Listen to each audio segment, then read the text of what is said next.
We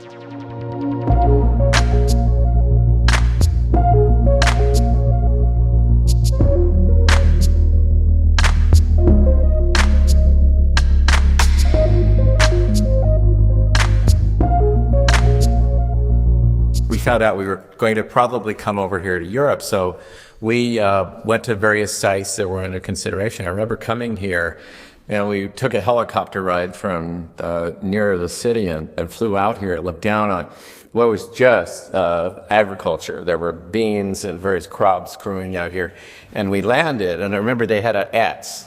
And they said, this is where the castle is going to be. You know, and it was so hard to visualize that. And I think that the challenge that I felt at the start is, you know, I've been involved with projects at Disneyland, California, Florida, Epcot primarily.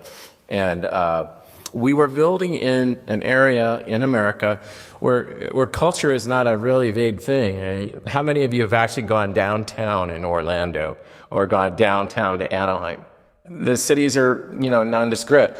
Whereas coming here to Europe, and specifically to Paris, you had this city that was world-renowned culturally and artistically, and all these other aspects. And so how is Disney going to fit with something so extraordinary as this destination in the world's mind, I think? So it was both a challenge and daunting. It was very frightening to think about what will play well and what, you know, do we need to really think about. So one of our primary goals at the beginning was that the detail level in this park had to be different from what you'd see in Paris, but compatible in terms of the level of expectation that you'd find if you were shopping or visiting museums and so forth. Our own brand, but at a level we hadn't normally done. So when I think of the parks, I think of Disneyland in California is very charming. I think of the Florida project as very spectacular.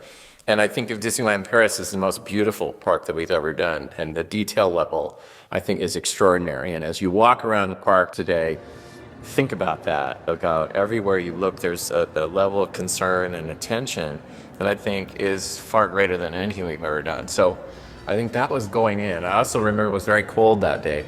And I thought, what are we going to do to make sure traveling to this park can be a pleasant experience if the weather isn't as beautiful as it is today? So I think there were adjustments throughout the whole park. I remember the sense of arrival that we got when we visited places like Chinoso's Chambord and over at Versailles and so forth. There's a sense of giving that you get from those locations that's so beautiful that giving them an admission or something like that is almost like part of it. And in California and so forth, it's more like tickets and so forth, and then you go in. And so we really felt this sense of arrival is far more developed here in Europe. So we need to create a grand entrance. And the idea of building that hotel down there, everybody thought we were crazy. This was like, we've never done that. You know, all these problems. There were people that had a million problems about having this entrance, but I said it's an example of hospitality. It's a great place that you'd love to arrive at. So the gardens and everything there, while they're all American in terms of the architectural style, I think they're very European in the sense of arrival, which is something that's highly developed here when you go to these exquisite places all over the continent.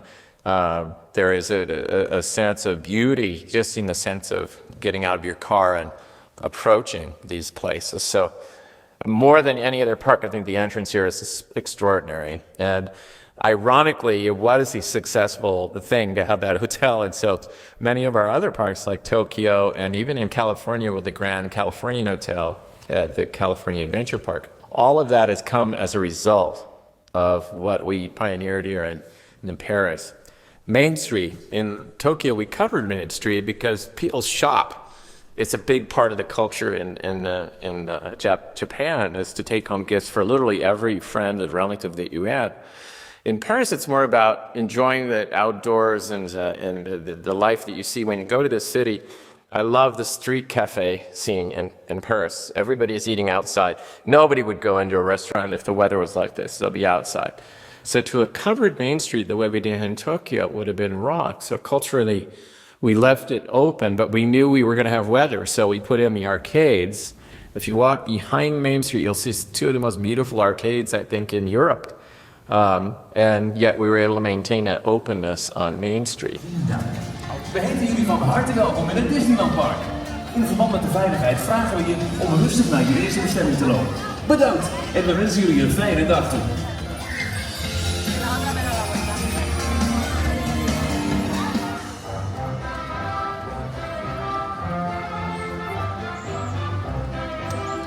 Big Thunder was one of my earliest jobs as we go to Frontierland now.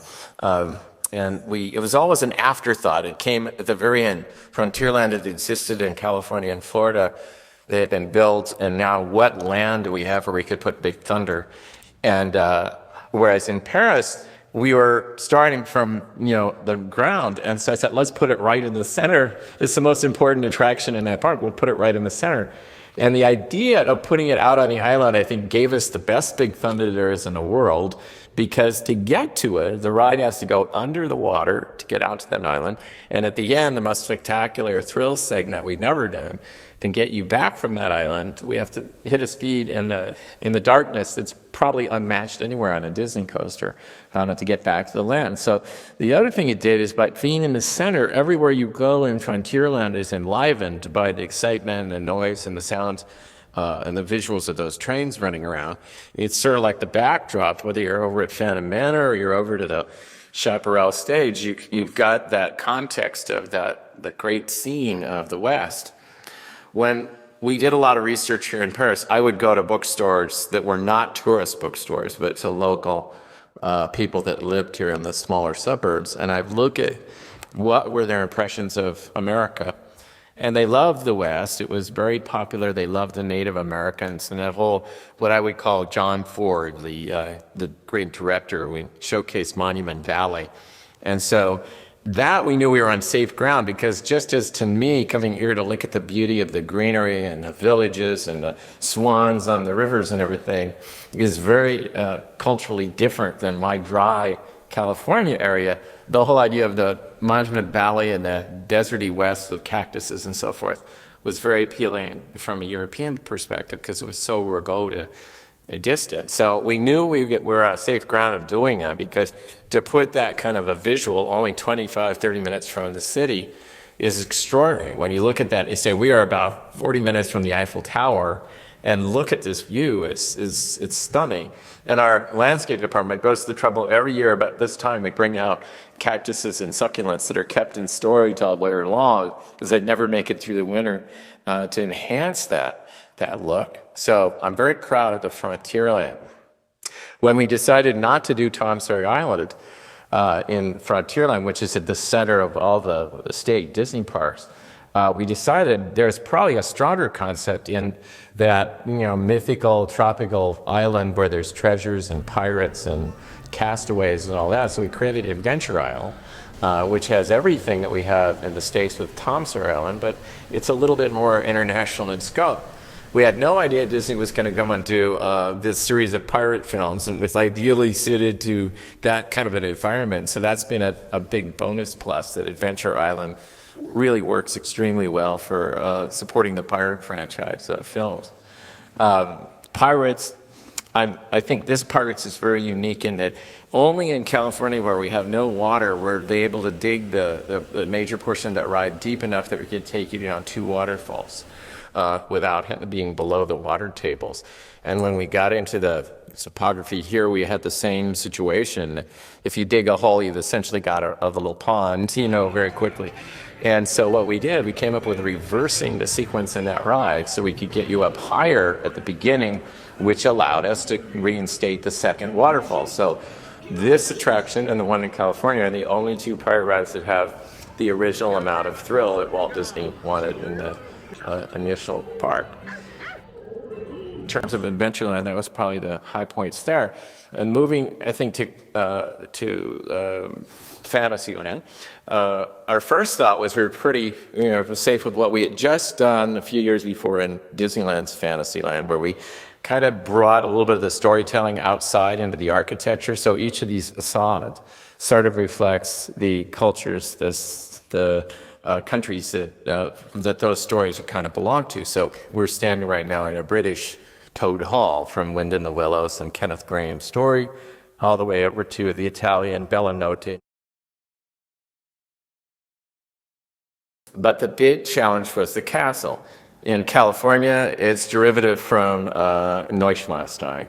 In Florida, it's the Loire Valley with Chinoso, Chambord, and various other elements that you can kick out on that castle we have in Florida, which is fine. That's remote. But we were, Pierre saying, well, we're about 100 miles away from that area, so we're going to have to really go back to the storybooks and so forth. That one of my inspirations, I think, was Ivan Durrell, who did the classic film Disney released Sleeping Beauty back in the 50s. And we found out there were 2 or 3 artists still around in 1992 that helped us out by bringing in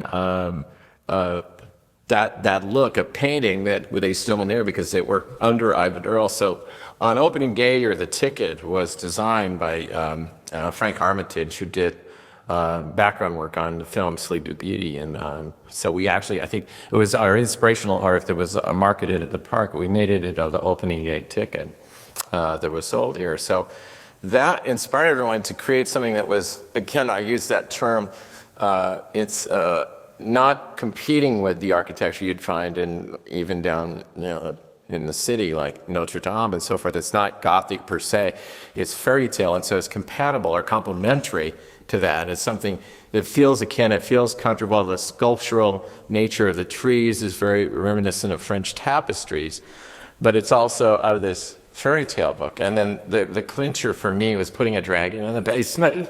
I thought, what would really distinguish this from any other great monument that you might visit? And I said, well, I don't think any of them have dragons living in the basement. And I remember, and there was a lot of discussion, well, that isn't going to be capacity, that isn't any of the stuff, and that we measure how many come through the turnstiles.